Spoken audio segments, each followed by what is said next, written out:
This could be a little bit tricky topic to discuss, and you may ask, why do I need to remember debit and credit concept when Xero QuickBooks actually do everything for me so I don't have to think about it?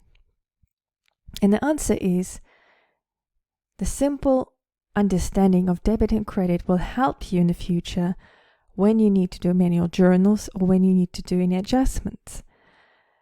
Manual journals are, as its name suggests, is something you need to post with a debit on one side and credit on another side. You will see typical debit and credit posting later in this course. You might want to actually print this if you are working with manual journals a lot, or if you're just in the beginning of bookkeeping career. The way I suggest you to remember this is by word dealer.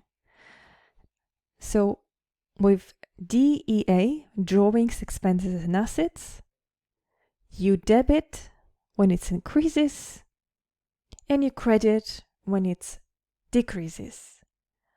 With liabilities, equity and revenue, you credit when it increases and you debit when it decreases. Don't worry if you don't understand it right now. Most importantly to remember, 5 accounts. We also use extra account called dividends, payment to our shareholders, as you remember. And we use word dealer from drawings, expenses, assets, liabilities, equity, revenue.